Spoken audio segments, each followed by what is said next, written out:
Never let go. Hold on to this rope. It is your lifeline. If you let go, then say goodbye. The evil will get you. What's poppin', y'all? Welcome back to another YouTube video, and today we're taking a look at another horror movie, which has recently come out on Amazon or Netflix. I don't remember which one I watched it on. I am subscribed to both streaming services. But this is a horror movie which I wanted to watch and then forgotten about. Like, it is a horror movie which came out, I do believe, in the big year of 2025, and yeah, I was actually looking forward to this horror movie, but then once I stopped seeing trailers and posters for it, I completely forgot about it, and it left my mind. So then seeing it again on these streaming services, like, holy shit, I wanted to watch that, let's get into it and let's watch it. So yeah, this has been a long time coming, and I'm pretty sure I did promise this movie because I did do like a trailer reaction over on TikTok. So without any further delay, let's go over to what Google has to say about this movie. So this can be watched on Amazon Prime, YouTube, Google Play, and Sky Store. It is a 5.4 out of 10 on IMDb and a 58% on Rotten Tomatoes, and has a 3.8 out of 5 on Amazon. When an unspeakable evil takes over the world, the only protection for a mother and her twin sons is their house and strong bond, needing to stay connected at all times, even tethering themselves with ropes. They must cling to one another and never let go. However, when one of the boys questions if the evil is real, the ties that bind them together are severed, triggering a terrifying fight for survival. So how this movie actually starts is with basically setting up the world, setting up the system, setting up what these have to do.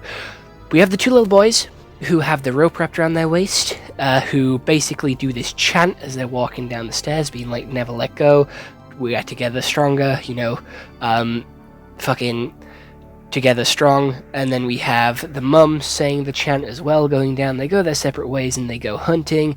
One boy climbs trees and looks for eggs, the other boy hits a squirrel. The mother is then fighting for her life as the evil happens, and she's seeing these evil things.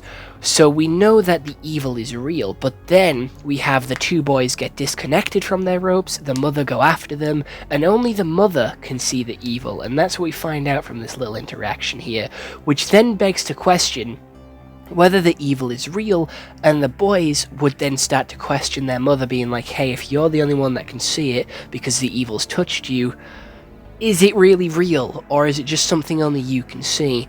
And the mother's like, we're the last humans alive, there's no one else out there, it's just us. And they're like, cool, okay. They start starving as the winter passes, and the animals don't return, their crops die, and they begin to eat tree bark, which isn't very good for human consumption, I'm going to be honest, and I imagine they got a lot of splinters when they're trying to take a shit, or when they're just eating it in general. And they start to question, and the boy cuts the mum's rope, being like, hey, there's no fucking monster. And then the other boy starts fighting our main boy, and they're like, hey, the monster is real, don't worry mum, I'm gonna connect the rope. The mum then kills herself to be like, ha, the evil's never gonna get my boys, fuck you, sacrifice. And then we have the two boys fighting for survival, and then we see other humans hiking in the woods as they, you know, a human comes in. One of the kids fucking kills him with a fucking crossbow, which is fucking wild. Then their child runs in, being like, hey, have you seen my dad? And then, obviously, that guy brought food, so they're scranning the food. And the other boy who's missing the mum is quite sick and losing his mind. And seeing this girl, he's like, oh, hey, there is real people. I might have been a little bit too harsh, it was an accident. So he chases her into the woods, and she turns into a centipede creature that eats him and infects him with the evil. So now he has the evil, and because he is now the evil, he can bring it back into the house. So the other boy has to fight to survive as the house is on fire, and he's seeing hallucinations of evil, and he kills the evil.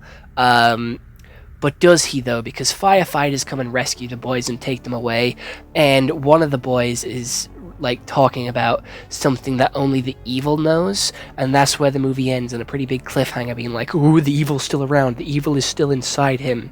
And this movie was really weird because it was filled with like questions, and uncertainty, and that's where the tension came from.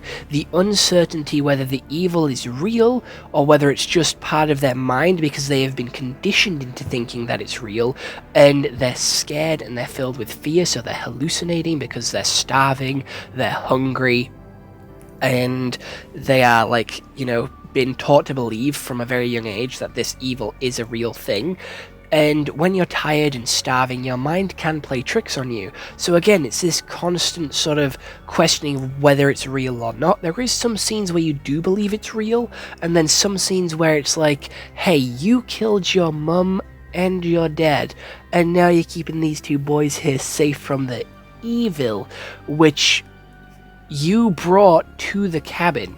And if the evil's latched itself onto you, I think there's some in your head that's making you believe this, and that you should go see a doctor and not stay with the evil, because we never actually see the evil attack the lady. We just know that she kills herself before it gets to her. So we don't know at all if the evil would have done anything if it touched her, or if it was just an empty threat. And again, we have that psychological element to it where we don't know if it's real, and we have these perspectives of all these different characters where it's it could be real, but it also might not be.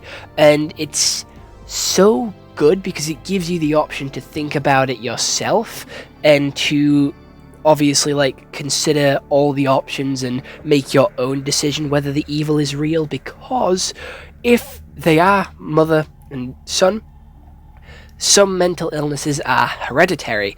So if she's seeing these hallucinations, her son might also have these hallucinations, and that's why he thinks it's real. But again, some times not everything gets passed down. It could be hereditary, but you're not guaranteed to get it. So because they're twins, one twin could have it, one twin could not. And that's why we have the conflicting opinions. And it just gives for so much character drama, and them being lied to, and them trying to sort of work out whether it's real themselves. But again, at this young age of them being, I want to say 8 to 12, they are going to be quite scared and terrified to go and face this unknown evil in the dark forest. Every time you look out into a forest and you see pitch black darkness or hear a twig snap, you're instantly scared. You're scared something's going to be out there. You're scared that you're not alone. So it is interesting to sort of see this and to sort of question and to sort of consider all the options for yourself. I like that. I like that in a movie. Action was pretty boring, but they did have good ways to build tension, with one of the children being able to sleepwalk, and the mother constantly having a knife at their throat, telling them to do the chants, so then she knows that they aren't evil, and that they are, still her, sons, and being trapped in the box, which, again, kind of feels like a form of abuse, because she's making them sit in this basement for hours at a time to think about what life would be like if the darkness got in, so then they know to follow her sort of example every single step, every single time, to the fucking T. And I quite like that. I thought that was really creative and really exciting. And it does give me the vibe of Quiet Place, where they can't talk. This one is touch, and obviously we have Bird Box, which is sight. So we have sound, sight, and touch here, with never being able to let go from the house, never being able to let go from the tether, constantly having to have that connection. And again, I don't really know what they could do. We could have one where you can't hear. But I don't know how that monster would really work, to have you have to put your headphone, unless the monster screams, but again, it would be a really weird movie to have it just silent the entire time.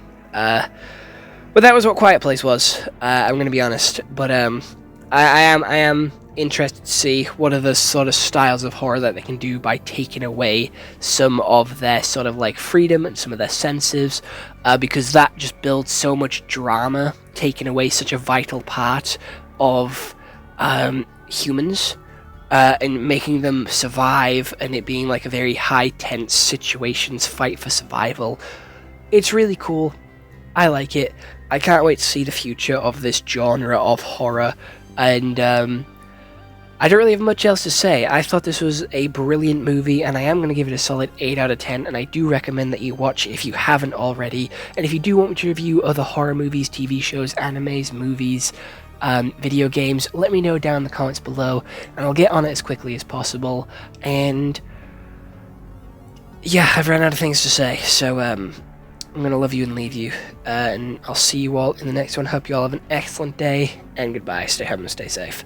If you do like this content, obviously you've made it like 11 minutes into the video, so you obviously like the content. Please do hit that subscribe button down below to join the price tags. I can guarantee you that it is completely free, but what I cannot guarantee you is that your TV, tablet, Xbox, PlayStation, phone, whatever you're watching this video on, won't explode due to you pushing a big red button.